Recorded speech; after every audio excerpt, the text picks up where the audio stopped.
হয় নমস্কাৰ বন্ধুসকল, আজি আপোনালোকৰ মাজত আৰু এটা নতুন ভিডিঅ' আগবাঢ়িছোঁ। বন্ধুসকল আজি মানে বহুত দূৰৰ পৰা দাদা এজন আহিছে, একচুৱেলি ডিফেন্সত জব কৰা দাদা হয়।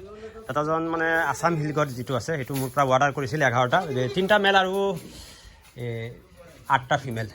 তো কিছুমান মাল ক্ৰচিং হোৱাই আছে, বেছিবিলাক যিবিলাক শ্বাইনিং থকা মাল হয় এইবিলাক ক্ৰচিং হোৱা আছে, যিবিলাক অকণমান শ্বাইনিং কম আছে বা চেহেৰা অলপ কম আছে এইবিলাক আজি কালিৰ ভিতৰতে ক্ৰচিং হৈ যাব। এইটো এটা ক্ৰচিং হৈছে কিন্তু সেইকাৰণে অলপ ঝোপ মাৰি আছে, সি 7-8বাৰ ক্ৰচিং হৈছে এই ৰঙা কালাৰটো, কিন্তু বাকীবিলাক যিবিলাক আছে এইটো ক্ৰচিং হোৱা আছে। আৰু যিবিলাক ক্ৰচিং নাই সিহঁতক লগত বহুত উৎপাত কৰিব, কাৰণ যিবিলাক মেল আছে আছাম হিলগডৰ মেল ময়ো বাৰু চাইছোঁ, যিবিলাক মানে মোৰ নিজৰ চয়েছৰ হিচাপতে দিছোঁ আৰু যাতে দাদাজন সাকসেস হব পারে। তো দাদা নমস্কার, আপনার নামটা বলবেন। ব্রজন চক্রবর্তী। ব্রজন চক্রবর্তী। পরে আপনি কি কাজ করেন এমনি? আমি ডিফেন্সে আছিলাম। ডিফেন্সে কাজ করেন না? আপনার বাসা কোন জায়গায়? বাসা করিমগঞ্জ। করিমগঞ্জ। তো কেমনে গম পালেন এখানে ছাগল পাওয়া যায়? বা মানে আপনার আমরা ইউটিউবে দেখছি, ইউটিউবে আপনার নাম দেখছি, দেখে আমরা মানে কল করছি আপনারে। হ্যাঁ হ্যাঁ, এটা করে আইসি আমি আপনার সঙ্গে সম্পর্ক করি।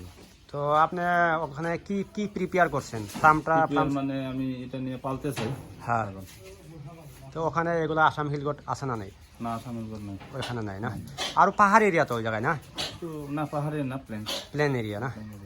তো এটা কথা হ'ল দাদাজনৰ কাৰণে আপোনালোকে দোৱা কৰিব বা আপোনালোকে মানে আশীৰ্বাদ কৰিব, দাদাজন যাতে ছাকচেছ হ'ব পাৰে নেক্সট টাইম আৰু মোৰ পৰা ল'ব পাৰে। আৰু ময়ো হিচাপ কৰি লৈছোঁ, যিবিলাক মেল ফিমেল লৈছোঁ চবকেইটা ধুনীয়া কোৱালিটি কালাৰ কম্বিনেশ্যনত আছে, ব্লেক এণ্ড হোৱাইট আৰু পিয়'ৰ ব্লেকত কালাৰত আছে। আৰু মেল যিকেইটা আছে মেলবিলাক চাওক, এইটো এটা মেল দিছোঁ মই তাক, দাদাক চাওক পূৰা ফুল এক্টিভ মেল।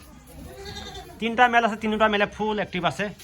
আৰু দাদা মোৰ পৰা বিচাৰিছিল 7ৰ পৰা 8 মাহত, মই ধৰক 8ৰ পৰা 10 মাহ 12 মাহ এনেকুৱা দিছোঁ। কাৰণটো কি হয়, জাৰ্ণিটো বহুত দূৰ, ইয়াৰ পৰা জাৰ্ণিটো যিটো কৰিব জাৰ্ণিটো বহুত দূৰৰ জাৰ্ণি হয়। এটা ছাগলী 1বাৰ 2বাৰ নহয়, 1বাৰ 8বাৰ 10বাৰ বাচ্চা দিয়ে, তাতকৈ বেছিও দিয়ে। মই ইমান 8 বছৰ ধৰি কৰি আছোঁ, আপোনালোকে বহুতে গম পায় মই বহুত জেগাত ছাগলী দি আছোঁ বা মোৰ অভিজ্ঞতাৰ পৰা মই কৈছোঁ। এটা ছাগলী প্ৰায় 8ৰ পৰা 10বাৰ বাচ্চা দিয়ে। তো এইবিলাক ছাগলী কিছুমান ধৰক 1বাৰ বাচ্চা দিয়া থাকিলেও ইয়াৰ পৰা 7-8বাৰ বাচ্চা আকৌ আৰু পোৱা যাব।